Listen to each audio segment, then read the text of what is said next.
Hello everyone, my name is Serena and today I'm a search and rescue officer for the US Forest Service. I have a pretty good track record for finding missing people. Most of the time they just wander off the path or slip down a small cliff and they can't find their way back. The majority of them have heard of the old stay where you are thing and they don't wander off. But I've had 2 cases where that didn't happen. Both bother me a lot, and I've used them as motivation to search even harder on the missing persons cases I get called on.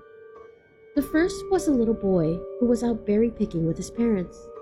He and his sister were together and both of them went missing around the same time.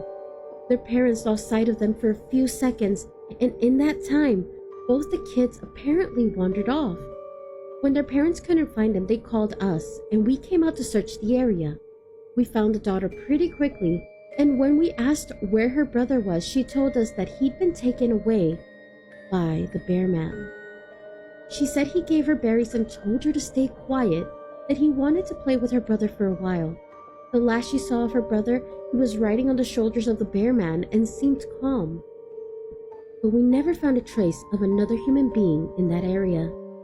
The little girl was also insistent that he wasn't a normal man, but that he was tall and covered in hair like a bear, and that he had a weird face. We searched that area for weeks.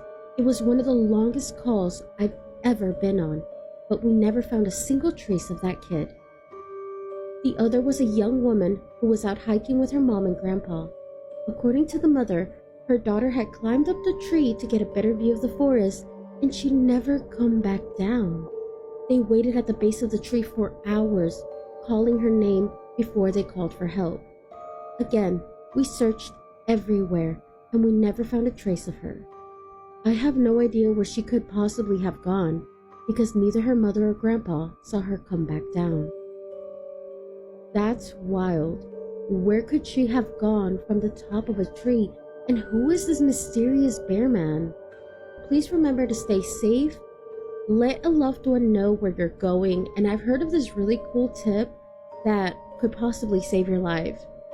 In your voicemail, leave a message of where you're going to be and how long you're expected to be gone, so that way when people call you, they get a vague idea of where you're going to be located and when you're expected to return, so that way they know when they should be calling the authorities.